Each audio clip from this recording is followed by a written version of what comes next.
Hi all, just a bit of information for you all.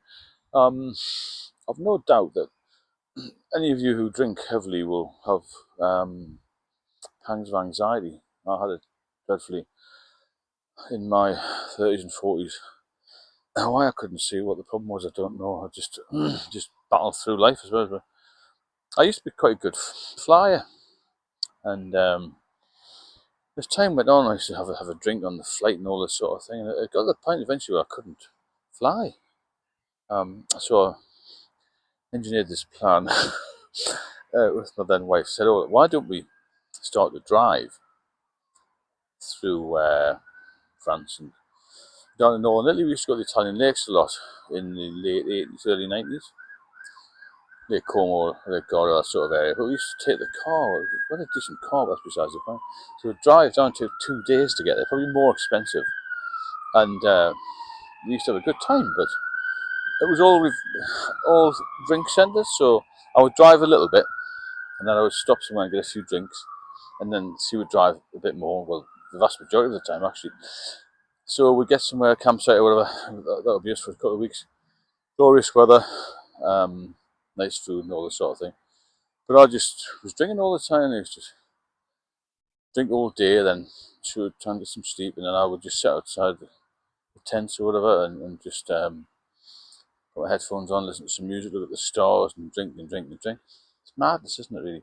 But the anxiety got worse with the travelling, and it became a real problem for me. I could always drive, but I always felt a bit nervous driving. We used to drive from London up to the northeast where my family were, and motorway driving became a problem. I used to sit with the car on a straight road and think, oh God, if something happens to me, I can't get off this road. So I used to try and go on a lot of minor roads. It sounds crazy, I know, but this is what's happened. That's exactly what happened to me.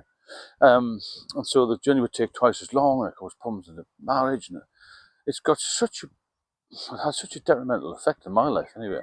I hope I can help people out of the mess I got into, because my whole life was controlled by this demon drink, as they call it.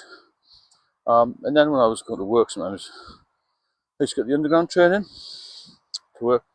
Sometimes I feel a little bit anxious, a bit scared on the platform and all this sort of thing. So try and get there by driving or try and get a bus in or something. All these sort of things would take extra time and extra stress. And living like that was no life, really, even when I was younger. Obviously, when I came, when I retired, then I had more time, but I still couldn't fly. And in the end, I couldn't do anything. But it does cause a lot of anxiety, a lot of stress in your life. And when it takes over your life like that, you just think, you feel trapped by it. You think there's no life, there's no freedom anymore. I think that was one of the most hurtful things. You can't take care of anybody because you're not taking care of yourself. That's the problem. So you're constantly looking for the next drink, having a stash, and you start hiding drinks, and it just becomes to the point where you can't even drive then. Get in the car and you think, well, I feel nervous behind the wheel. Then you may have a drink and think, well, I'm going to get done for drink drive. Obviously, you can't do that.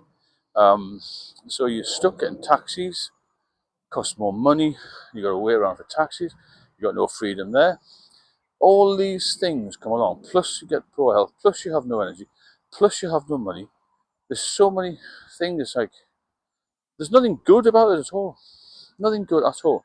Why we do it, I've got no idea. Because we're essentially taking something into our body which does a lot of harm. It will control us. If you explained it to somebody when they were younger and said, if you drink this is what's going to happen to you, they'd never touch a drop with it. Because they're going to think, well, my life's finished. When I'm 35, I can't do anything. I can't go anywhere. If I go anywhere, I have to, make alternative means. I can't fly. If I do, I'll be feeling ill. I feel nervous. But now I just got to play whenever I want because everything's settled down. I didn't think alcohol would have such a bad effect on my brain, but it affects your brain, affects your body, and it took away all of my confidence, and I wasn't the same person. But now I'm back, and I'm back stronger because, as I said before, I've got this second chance, and it's massive for me.